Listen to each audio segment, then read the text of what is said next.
Subcommittee will come to order.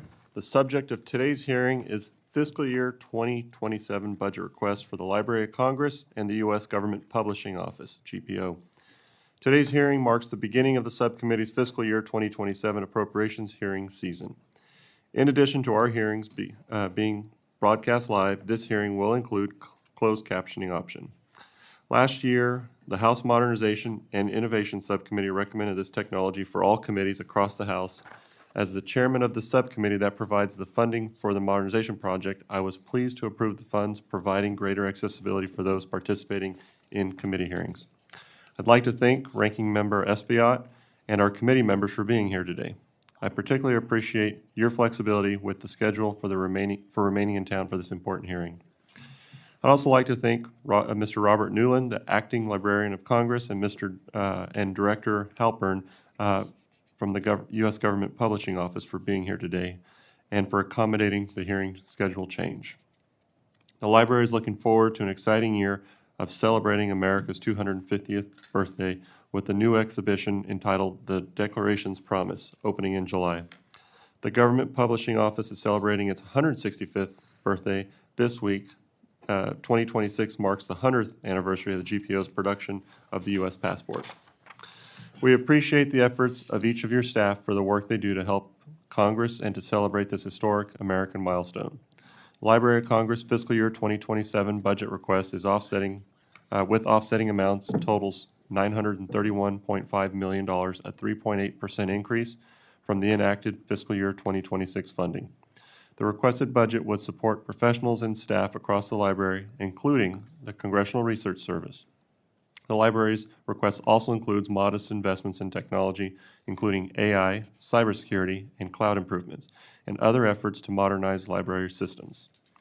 The Government Publishing Office has requested flat funding of $132 million for fiscal year 2027. Director Halpern, congratulations. A flat budget request isn't something I see very often in this chair. The GPO request was developed utilizing zero-based budgeting as directed by this subcommittee, utilizing savings through enhanced technologies, including AI, while also absorbing increased raw material and labor costs.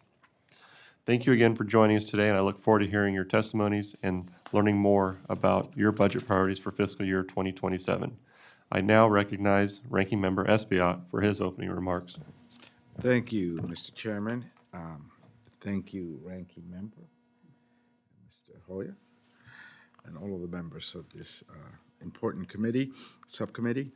Good morning, Mr. Newland and Halpern and your teams. We appreciate you being here today to discuss your fiscal year 2027 budget requests.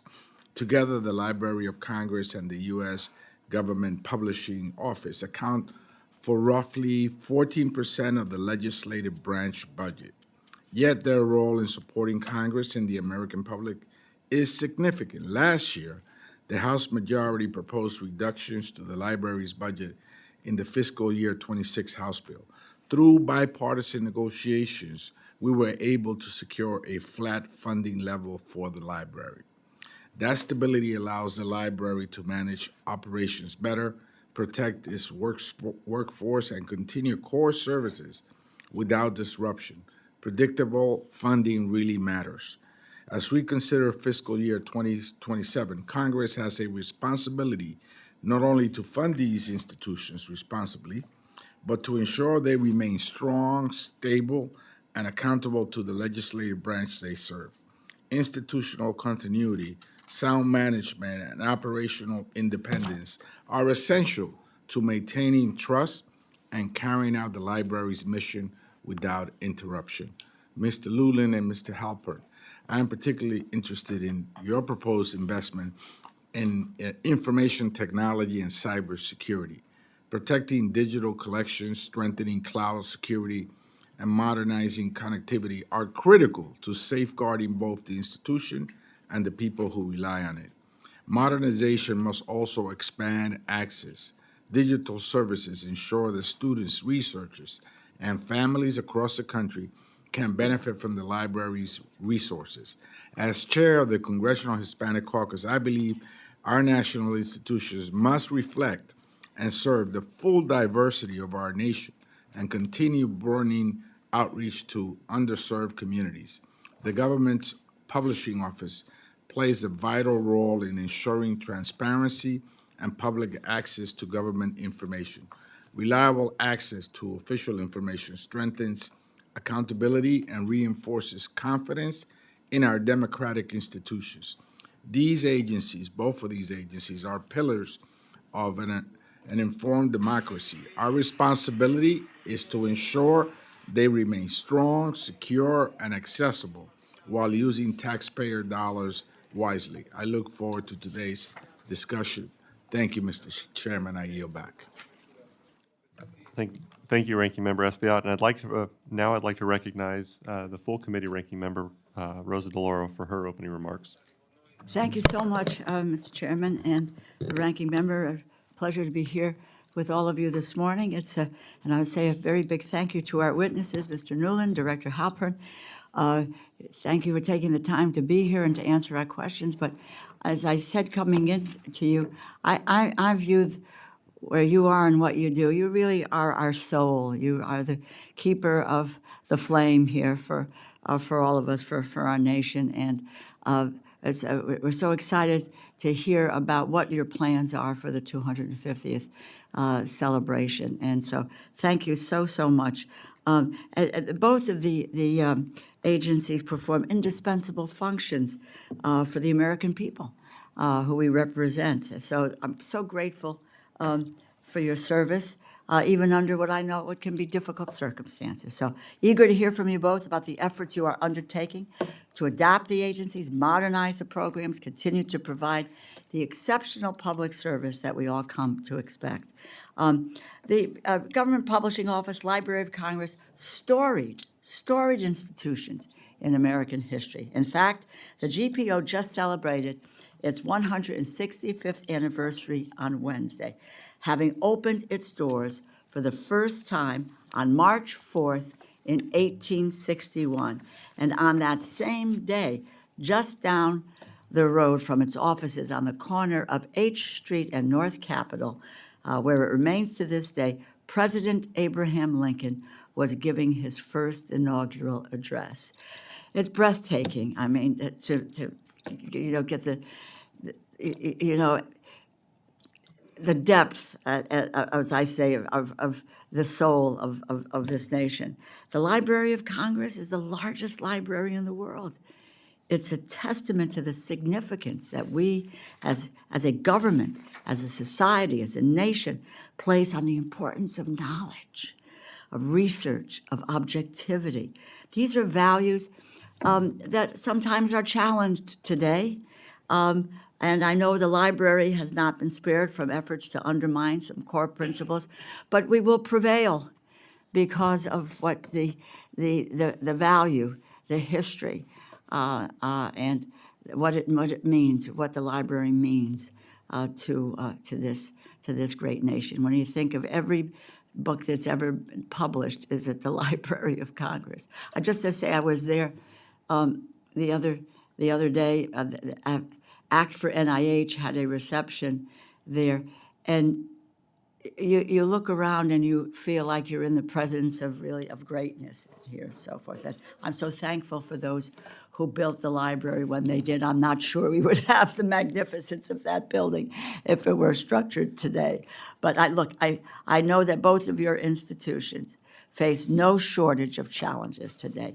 I'm confident that we on the Appropriations Committee, Democrats and Republicans, can work productively as we did this past fall to provide you with the resources and the support you need to carry on your very, very important work. Look forward to your testimony and look forward to to answering our questions. Thank you so much for being here today. Thank you, Ranking Member DeLauro. I'd now like to recognize Mr. Newland, the acting librarian, for your full testimony has been submitted for the record, and you are now recognized to provide a summary of your written testimony. Thanks for coming. Thank you. Chairman Valadeo, Ranking Member Espaillat, and members of the subcommittee, thank you for the opportunity to testify in support of the library's fiscal 27 request. I am deeply grateful for the consistent support Congress has shown the library throughout the year. I am profoundly grateful for the library's talented and resilient staff. This includes the strongest management team I have ever had the pleasure of working with. I'm also pleased to be testifying with a much-valued colleague, Hugh Halpern. To start, I want to say that we are the Library of Congress. We exist to support you in the performance of your constitutional duties.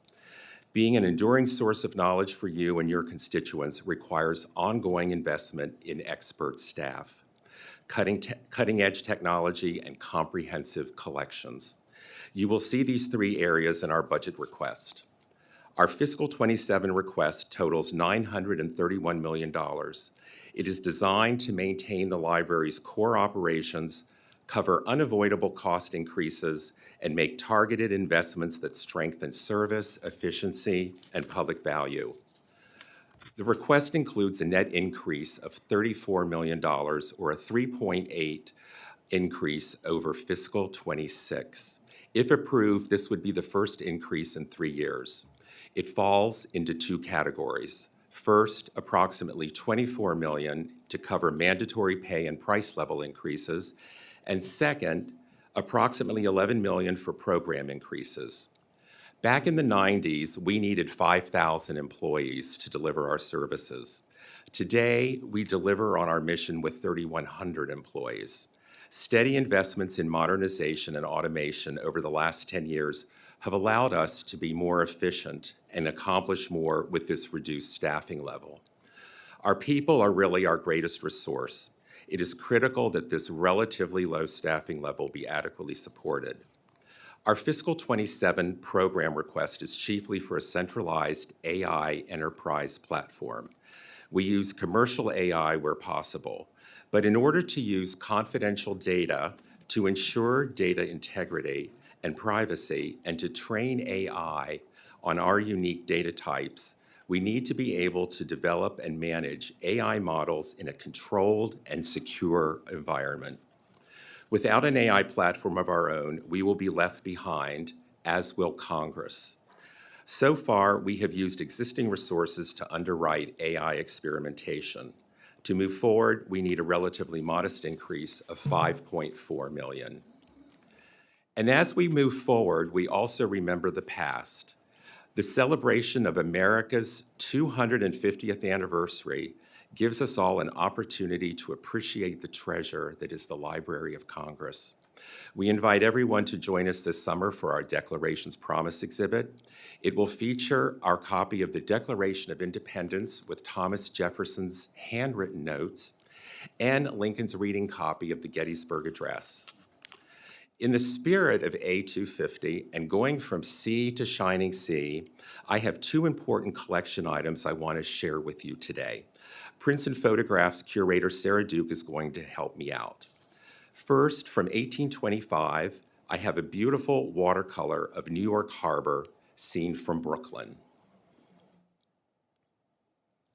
And second, and you are the very first to see this image, I have a rare eyewitness drawing of the magnificent Yosemite Falls from 1855. It is among the first known images of this natural wonder. We were able to buy it thanks to a generous donation from the library's James Madison Council. Thank you, Sarah. I started at the library a lifetime ago.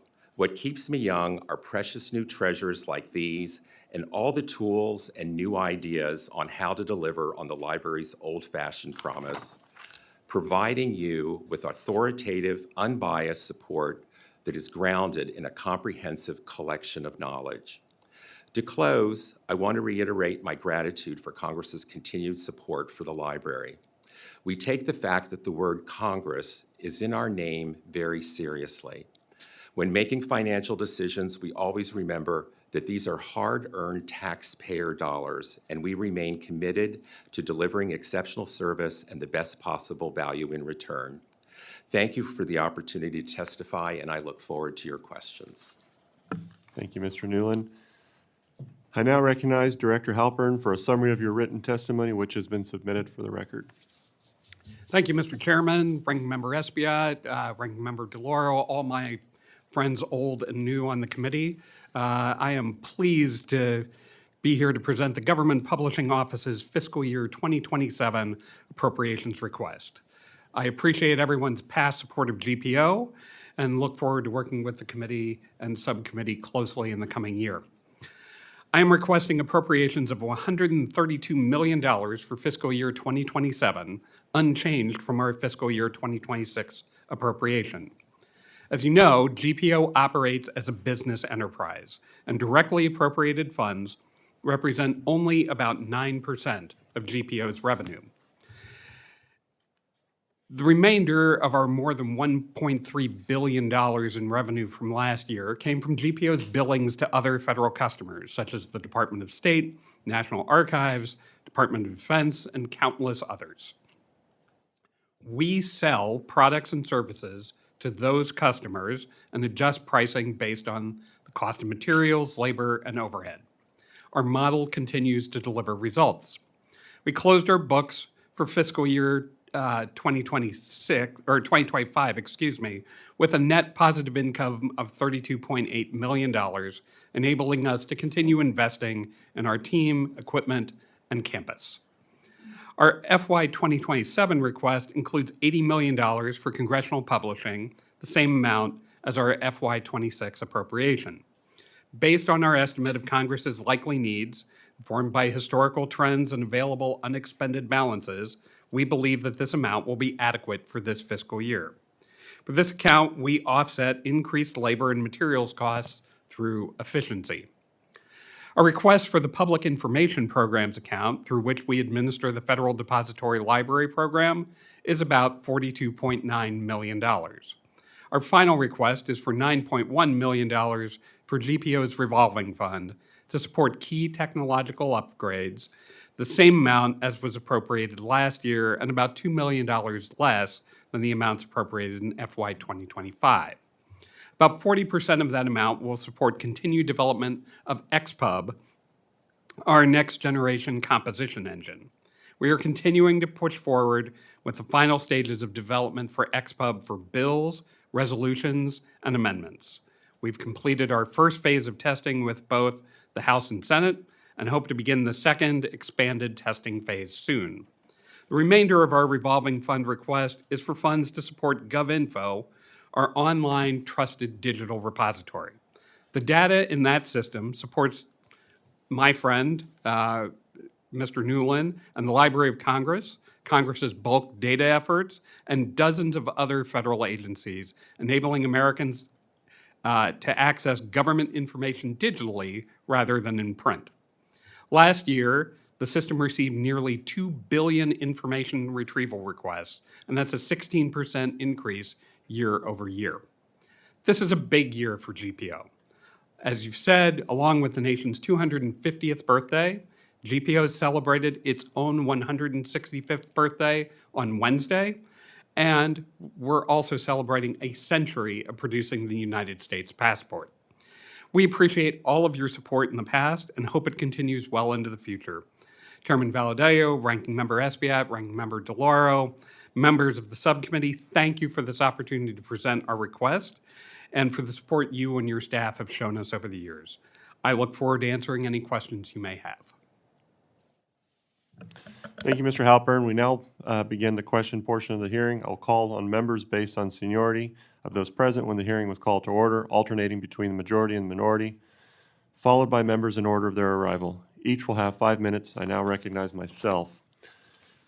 Mr. Newland, tell us a little more about the impact an AI platform would have on the library. Would AI streamline and expedite services provided to Congress? If so, please tell us how Congress would notice these changes. The answer to that question is yes. The library has embraced AI since the very beginning, and our staff have been very creative in applying it to a whole range of work processes and services to enhance service to Congress. But we've only used existing funds to do that, and we've pretty much hit a roadblock because we need a larger platform in order to train AI models. And I'll use the Congressional Research Service as an example. Members and staff are requesting more analysis of big data. And we have the right people to do it, but they don't have the platform to do it. The big data requires the cloud. It requires a much bigger platform in order to manipulate it securely and stably. So the platform would actually be shared across the library, not just CRS, but CRS would certainly be one of the great beneficiaries of this.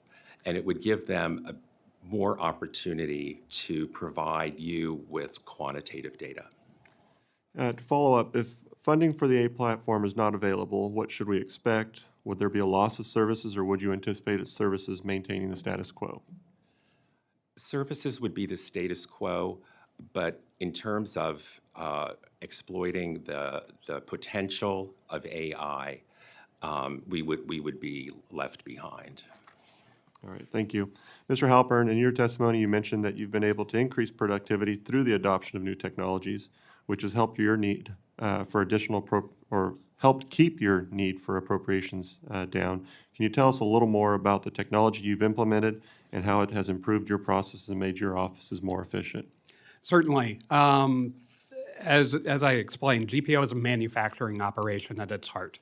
And we were confronted around the time I came to GPO 6 years ago with a situation where the daily circulation of daily publications, so think Federal Register, Congressional Record, Congressional calendars, those items, the print circulation was dropping off. Traditional printing methods are economical when they are at scale. So when the Congressional Record was 25,000 printed copies every day, that made sense economically. But when it was only about 1,500 copies per day, each one of those copies would cost hundreds of dollars, which didn't make any sense. So we switched our printing technology from traditional offset printing to digital inkjet. And if you think of a digital inkjet as just being that same inkjet printer that's sitting next to your desk, except the size of a panel van and it runs at 1,000 pages a minute, it's the same technology. And it doesn't care whether you're printing 10 copies of something or 10,000 copies of something. So that has enabled us to reduce that per print cost to very, very low numbers. And we have a tremendous savings because there isn't the inherent waste that you get with a traditional printing process where that first 500 or 1,000 copies goes straight into the recycling bin because that's just what's required to set the machine up. So that's one example. We are using AI and other technologies to try and figure out where we can streamline internal processes. One of the key things that we do for Congress is essentially document conversion. So, Mr. Valadeo, if you want to write out a bill longhand on the House floor and drop it into the hopper, we have to be able to turn that into good, structured data. Right now, we do that manually, and we break that into pieces, and we have people work on that, each one of those pieces. Having AI tools will eventually enable us to get rid of sort of that low-level kind of document conversion activity and really let our trained proofreaders focus on the more difficult composition and structural problems with trying to turn those files around.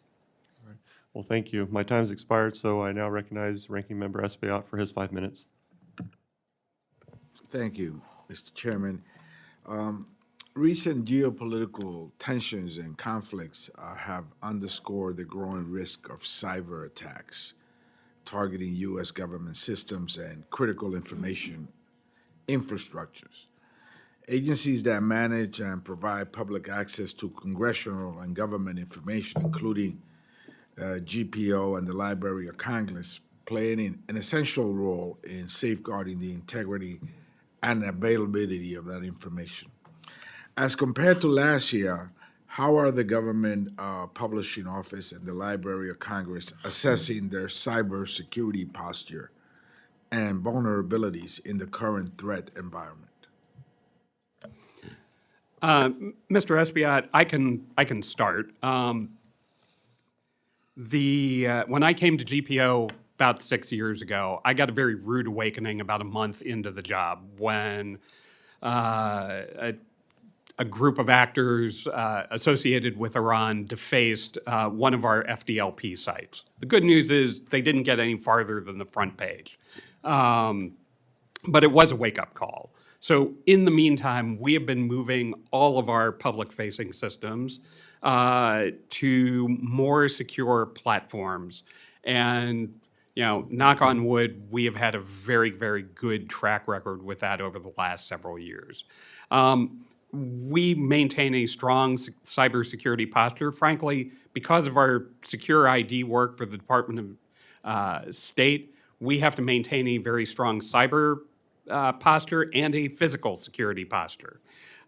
We test and monitor constantly, and we really work with our team to make sure that they integrate strong security thinking into almost everything we do. And we're always continuing to Has your improve. system ever been compromised? As I said, the one that we had a couple of years ago was really, they just compromised the front page. They delivered a pro-Iran message, but they never got any farther. But it was a good wake-up call. It was on an old platform, and we moved that system to a newer, more secure platform, and so far we haven't had any difficulties there. Mr. Newland? Cybersecurity is really our #1 priority, and we're grateful to Congress for the support that you've given to ensuring that our data is properly protected from cyber attacks. Each year, we get tens of thousands of attacks on our system. And so obviously, we have to be very sure that we have the latest technology to address protecting our and your legislative data. We work across the legislative branch and across the larger national cybersecurity community to ensure that we're always up to date. We want to avoid what happened to the British Library. They had a huge hack, which 5 years later, they still haven't recovered from. And we spent a lot of time examining that to ensure we have safeguards so it doesn't happen to us. Can you share with the members of the subcommittee, what are some of the areas that are so sensitive that are within the Library of Congress that could be targets for these actors? Certainly. Well, our legislative data for Congress.gov would certainly be a major target. The data that the Congressional Research Service uses would also be a major source of interest. Okay. Do you believe that the existing infrastructure and funding levels requested for 2027 are sufficient to defend against and respond to any potential cyber attacks? Yes, and I believe that we have the right staff in place to ensure that that doesn't happen. Is there any sensitive or classified information within the system itself? Yes, there's a great deal of sensitive information. One example would be all of the requests that are placed with the Congressional Research Service. All of that data is very sensitive, and obviously we have walled off and ensure that they're, that it can't be. What about classified information? To the best of my knowledge, our analysts have access to classified information, our foreign affairs analysts, but that's not routine, and it would be not a significant amount of classified information. Thank you, Mr. Chairman. I yield back. Thank you, Mr. Espaillat. I now recognize Mr. Lalota for his 5 minutes. Thank you, Chairman. Mr. Newland, well done on the artwork you brought here. I'm sure Mr. Espaillat and I enjoy seeing the New York artwork, and the chairman likes seeing the California artwork. I think you might have made some other members jealous, and they probably want you to bring some of their state's artwork at a future date, but well done, sir. We're happy to do that. Great. You're in charge of the Library of Congress, sir? Yes, sir, it's my honor and privilege to serve as acting Librarian of Congress. And for how long have you been doing that? 304 days. Counting every one. However, I've enjoyed every minute of it. However, my career at the library is much longer. I spent 33 years with the Congressional Research Service, spent a year and a half as acting director of CRS, and also Deputy Librarian of Congress. Great, and thank you for being here today testifying about the library's budget. You've held, the library's held its budget flat since FY '24, and we appreciate the library doing that. Yet this year, you're asking for a 3.8% increase. And if we were continuing on that track, your library would hit $1 billion just 2 years from now. So I have to ask, while we recognize your important work, at the same time, I hope you appreciate that we have to scrutinize increases like that, especially when they exceed the rate of inflation.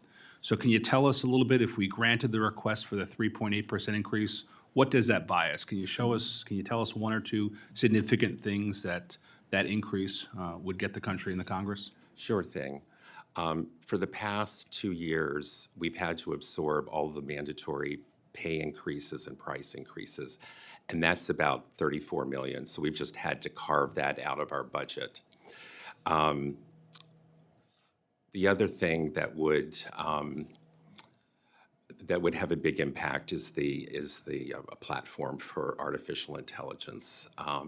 We believe that we can be a leader in the legislative branch for AI, and this would really help us move forward. Great. That leads me to my next question. You said in your testimony that in the 90s, the library had about 5,000 full-time employees, but now you're around 3,100, and that Correct. AI and automation has helped put you on that track. Do you expect that decreased reliance on full-time employees to continue? And if so, what do you expect in the future for that impact to be? With AI, I don't predict that we're going to have a reduction of workforce. In fact, AI is replacing some work processes that free our staff to do more. And I'll give you an example.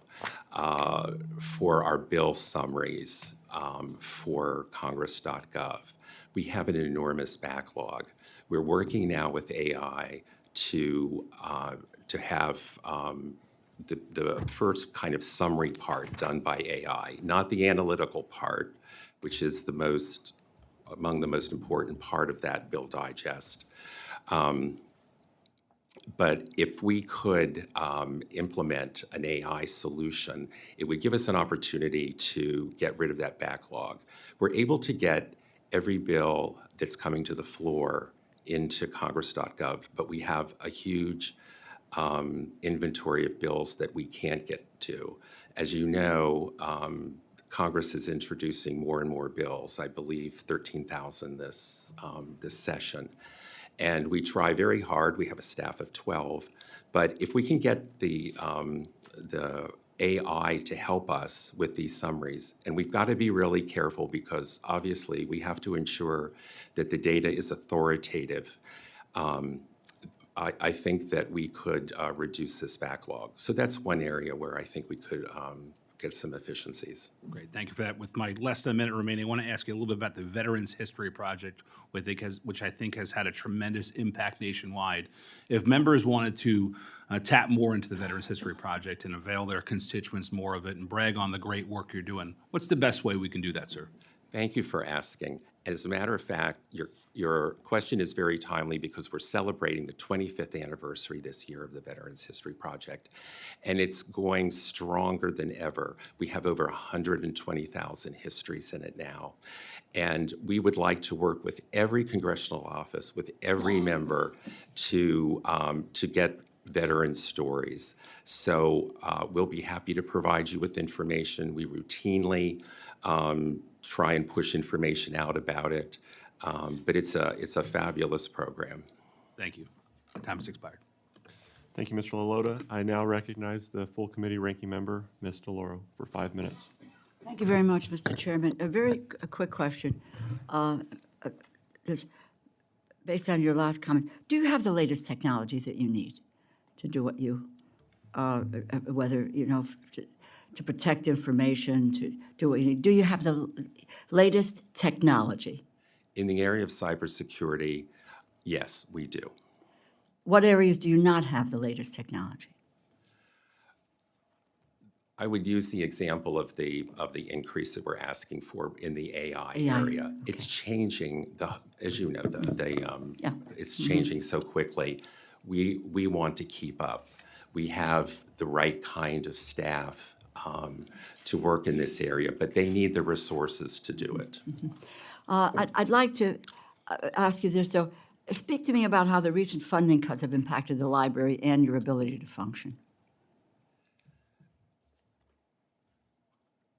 Because we've had to take our mandatories and price increases using our current budget. The $34 million? It has prevented us from, we've had to, pull this from other programs. Basically, it has prevented us from hiring any new staff. And we've had, over the past 2 years, a number of hiring freezes. That's probably the biggest area where we've had impact. You mentioned, I was going to ask, but I think you said that you're testing new initiatives, programs to make the resources vast and also accessible. I was going to ask about what actively exploring what you have already implemented. Is that specifically around the AI platform, or are you doing other areas as well? In terms of growth in New initiatives, programs to make the resources as vast as we Yes. can possibly make them and as accessible as possible.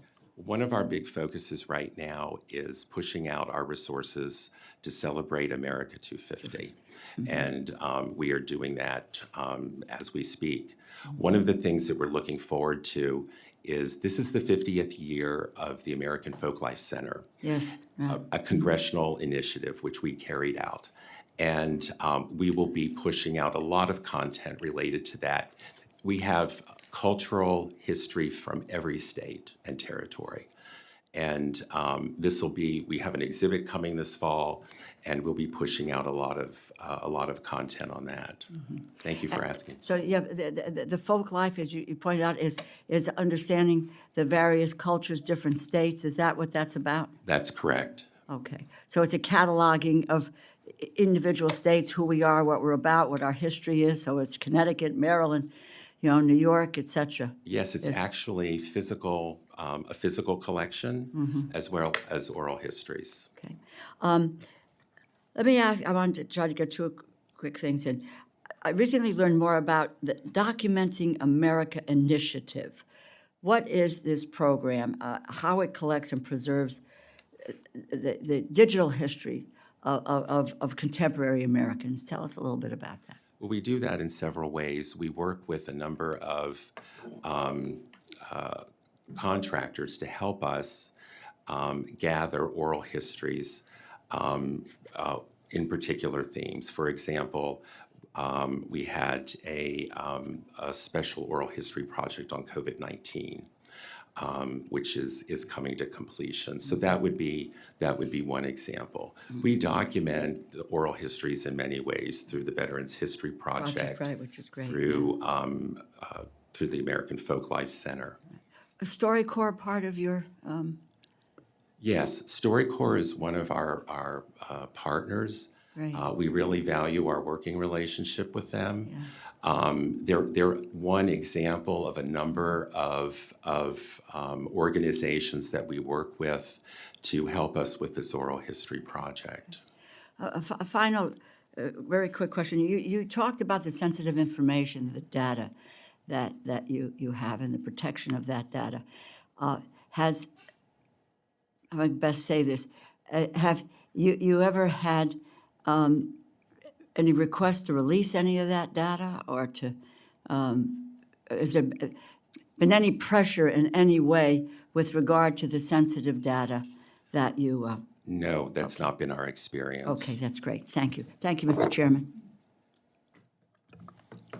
Thank you, Ranking Member. I now recognize Mr. Strong for his 5 minutes. Thank you, Chairman Valadeo and Ranking Member Espaillat and Ranking Member DeLauro. It's an honor to serve with each of you on this dais. I thank each of our witnesses for being here today. Director Halpern, since taking over as GPO Director, what areas of wasteful or ineffective spending have you identified within your agency? So, as I alluded to earlier, changing technologies is really key to keeping costs down. Because we operate like a business, we have a built-in incentive to keep those costs down.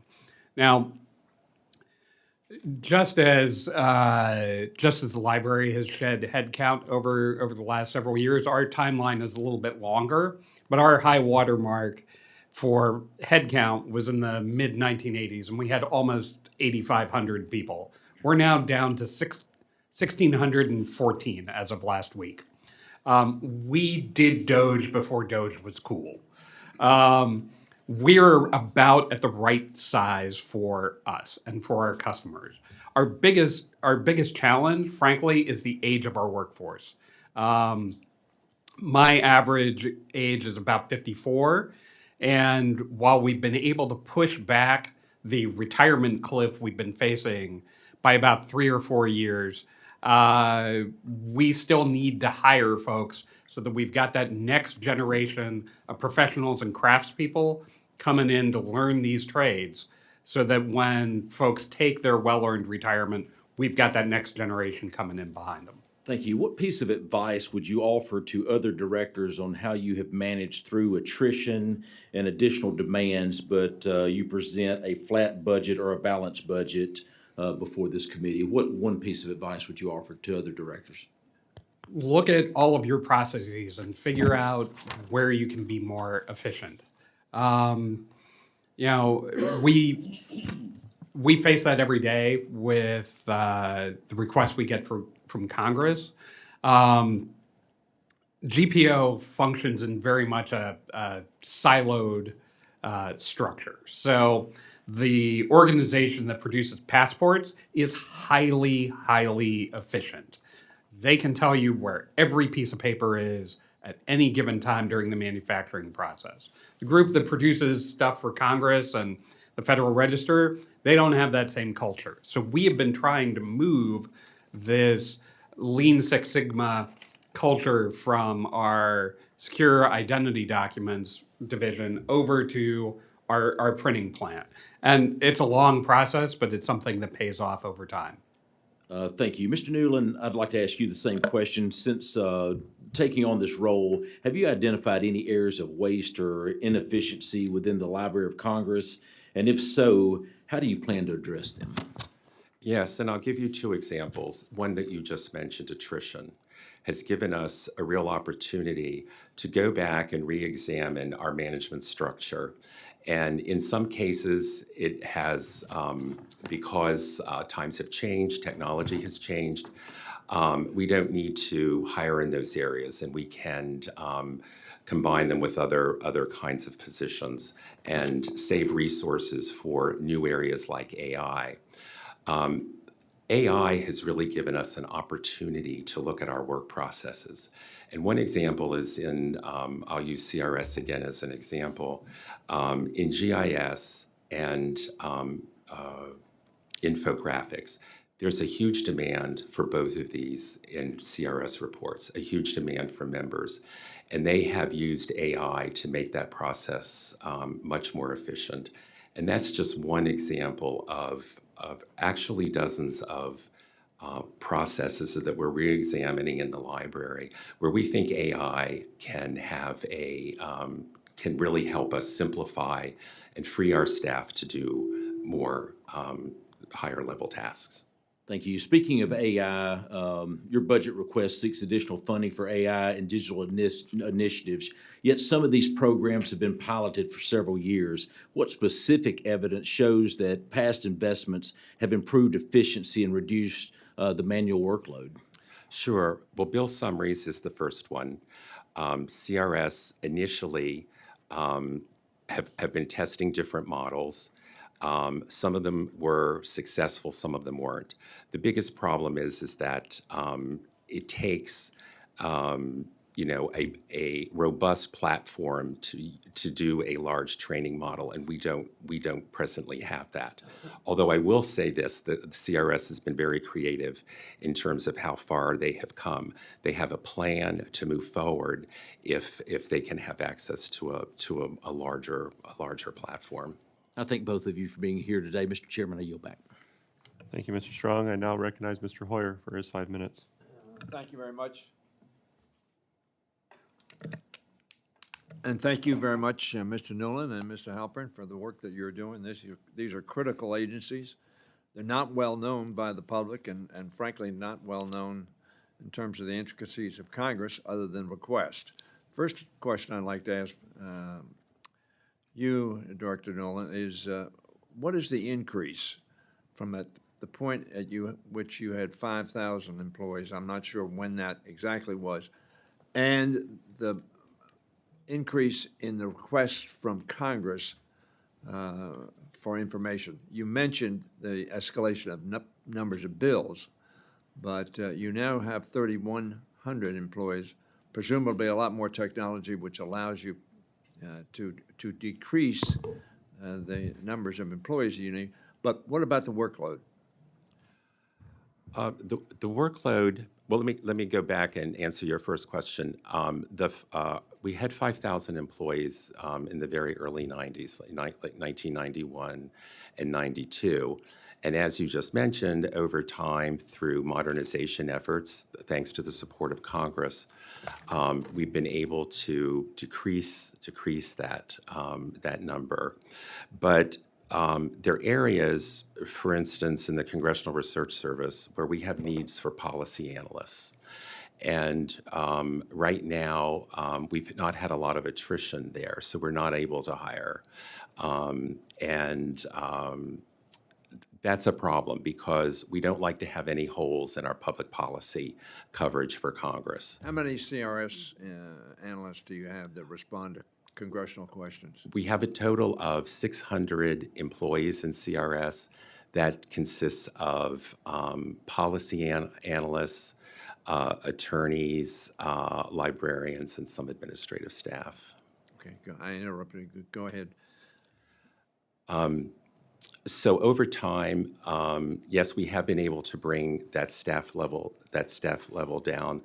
Right now, I would say we're at a point where reducing it further would, in time, erode our service to Congress and the nation. It's about as low as we have been. Now, you indicated you had a very substantial backlog, but were responding to congressional requests in a timely fashion. Explain that. The backlog is in the bills that we put in Congress.gov.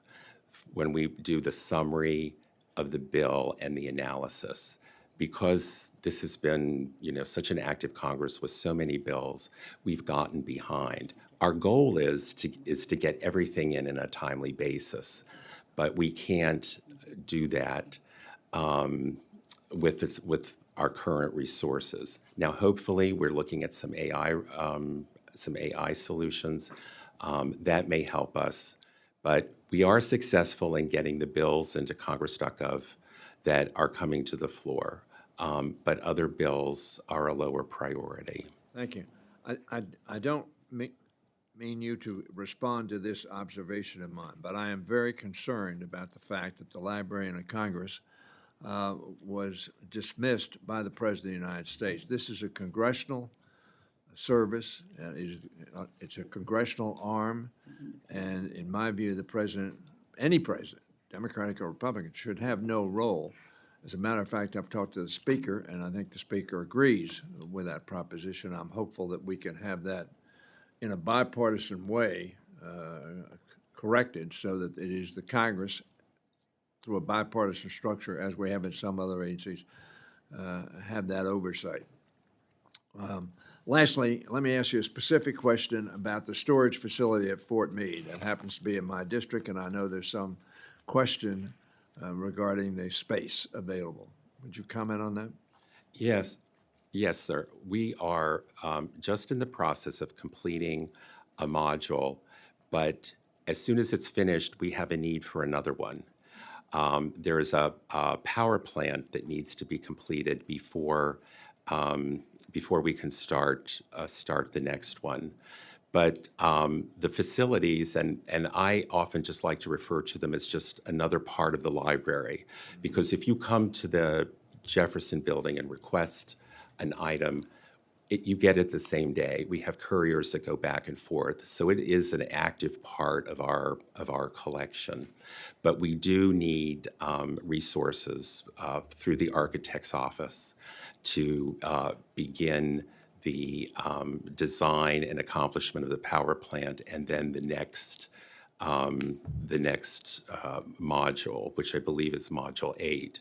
And what we want to avoid is, you may recall from a number of years ago, that we did run out of space, and that resulted in books being piled up in the stacks on the floor, which created a lot of safety problems. The modules are very efficient. They store material by size so that every inch of the module is used. Are those materials also digitized? So you keep, in other words, hard copies as well as digital? Some are digitized. Our focus on digitization are rare and unique materials. So we're not going to digitize bestsellers or that kind of thing, but our specialty is rare and unique materials. And we do store some of those, we do keep some of those at Fort Meade in cold storage. I can attest to that. You need a fur coat when you go in. Thank you. Thank you, Mr. Chairman. Thank you, Mr. Hoyer. I now recognize Ms. Malloy for her 5 minutes. Thank you, Mr. Chairman. Thank you both for being here. Mr. Newland, I want to join my colleague from New York in thanking you for bringing in the artwork. I will disagree with him that the rest of us are jealous. As beautiful as this is, I'd rather be from the middle of the country, not New York or California. Order, Mr. Chairman, order. I'm excited to see the America 250 work and displays that you're doing. I think that'll be really good for the country to have that opportunity to reflect on who we are and where we came from and what we want to be moving forward. So thank you for that. I do have, speaking of progress, my first question for you is, when my staff uses AI to do research, a lot of times the AI will cite CRS articles. And then if CRS is also using AI, I'm concerned that we might get in a loop where I have done research where AI makes up citations or, misinterprets things. How are we going to make sure, as CRS is using AI, that we don't have a loop where AI is reinforcing itself? That's a really good question, and it's something that we're very concerned about. Let me give you an example of something that we tried very early in the AI space. Obviously, we like to look at commercial resources. It can be more efficient than building our own model. So in the legal area, we chose a very well-known legal publisher. Came out with a product, a legal AI product, which they said could answer a whole range of questions very quickly. So for the exact reason that you mentioned, we cannot afford a bad site. We cannot afford a hallucination in anything that we give to the Congress. And Thank you for that. the product was a total failure. There were all kinds of case problems. It made up cases. And for something like that, a lot of products have been rushed to the market, and they're not ready for prime time. Our own products, and this is part of our focus on bill summaries. I mean, we have to have 100% accuracy. There cannot be any, we cannot be giving the Congress any improper court case or cite. So we're approaching it very, very cautiously, and but because the AI is changing so fast and things are improving so fast, I'm very optimistic that CRS is going to be able to use it in a way that will be productive. They've already started using it with GIS and infographics, which I'm really excited about. It's a new way of presenting data to you. And I hope that we can continue our progress with that. Thank you. I'm excited about AI and its potential to, do some of the lower level work like you talked about earlier. But I want us to stay in a scenario where CRS reports can be very trusted. So thank you for that. Mr. Halpern, passports. You talked about how this is the 100th year of GPO producing passports in the United States, but the demand is rising. How do you plan to keep up with the new demand for passports? So we are keeping up with record orders from our customer from the Department of State two ways. First is we are hiring. 2 weeks ago, I graduated our newest class of production technicians. So it's a 3-year on-the-job training program that trains folks who have a talent for operating a machine into full journey person bookbinders. So we invest in our people, and we are also investing in equipment. So we are bringing online new equipment to create efficiencies in that production line. We think that we are going to be, we know that we'll be able to meet this year's order, which we estimate to be around 27 million passports. We are fully on track to meet that by the end of the fiscal year. We believe, based on our conversations with our customer, that probably in the next several years, that number will grow to about 30 million. And we intend to be able to meet that as well. So we are continuing to hire the personnel we need. We operate at 2 different facilities, one here in DC, one at Stennis NASA Base in Mississippi. And to give you an idea, in Mississippi, we run 3 different sets of shifts. So we run 2 Out of shifts. time, so if you could explain it really quickly. I'd Sure. appreciate it. 2 shifts that are 4 days a week for 10 hours a day. And then we do a weekend shift, which is Friday, Saturday, Sunday, 12 hours at a time. So we've made those investments. Thank you. Thanks for the explanation. I am out of time, so I'll yield back. Thank you, Ms. Malloy. Now recognize Mr. Moore for his 5 minutes. Thank you, Mr. Chairman, and I'm excited to start the FY27 appropriations cycle under your leadership. Look forward to working with you again as the Vice Chair as we craft this legislative branch bill. Also want to thank our witnesses for being here today and all the work they do on behalf of the American people. Thank you. Mr. Newland, thanks for the work you're doing since becoming acting librarian. You touched on it a little bit in your testimony, but could you elaborate more on how the Visitor Experience Initiative is progressing? Sure, I'm happy to do that. First of all, we've had our very first delivery, which is our Treasures Gallery. It's been opened about a year. It's been a huge success. It's having record attendance.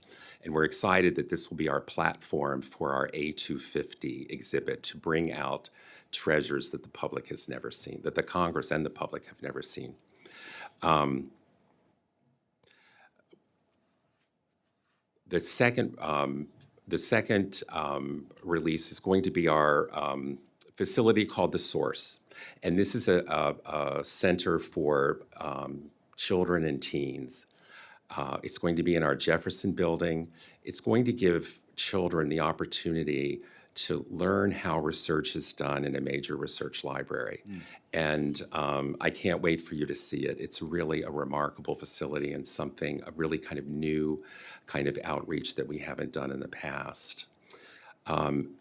Other parts, our orientation gallery has been delayed. And the delays have primarily been because of the renovation in an 1895 building.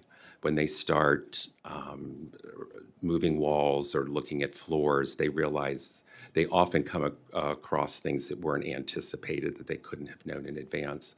But we work closely with the architect's office, and literally on a daily basis, because we're very eager to complete these. And for more information about the specific details about the delay, I believe the architect would be the best source for those. Great. And then just real quickly, I mean, as we all know, we're approaching America's 250th birthday this year, and it's a great chance to reflect on this great nation of ours and incredible people who built it. I saw that the library is hosting a display beginning on July 3rd that includes Jefferson's rough draft of the Declaration of Independence. There's a couple other things you can maybe highlight for us that are coming up. These paintings are great. West Virginia is obviously not one of them there, but that's okay. I can move past that. We're happy to show you our West Virginia collection. All right. It's quite extensive, as a matter of fact. Well, we have a whole range of things coming up. Well, in the specifically other treasures in the exhibit will be a number of broadsides of the Declaration, and it's going to again have a lot of material that has just not been on display before for an extended period of time, like the Gettysburg Address.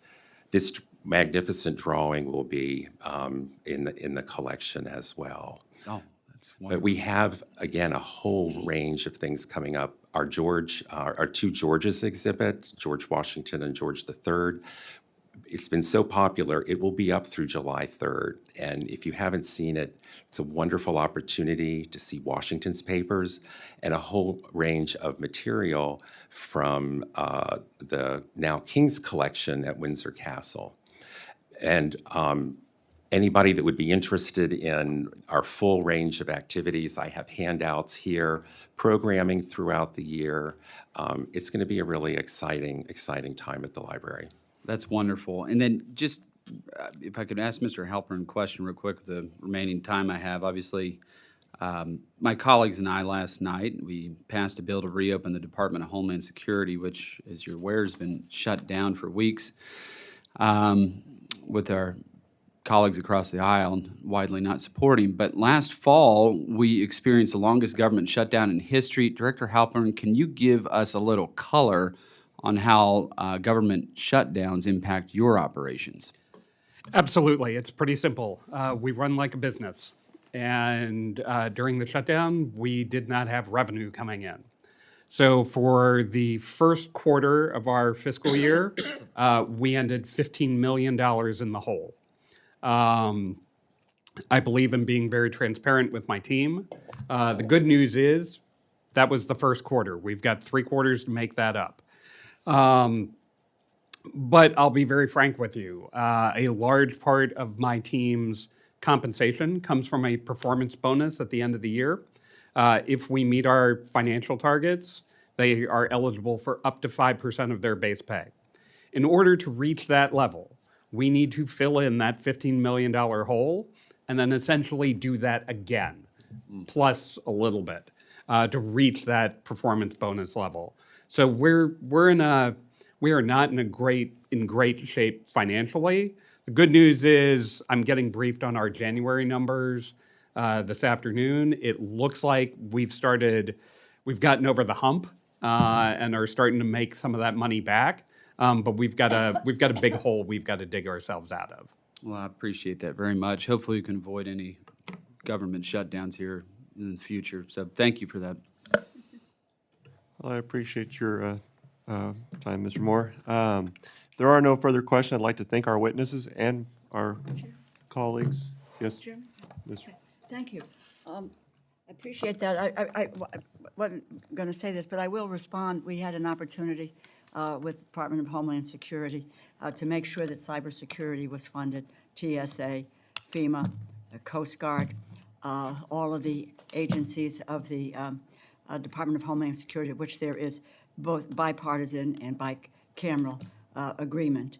What we did say was, let us reserve the continued debate. It's a serious debate over ICE and CBP. I won't go into all the reasons for that, but I think it's fairly well known. And let's reserve that. But in the meantime, let us fund all of the agencies to which there are no controversies.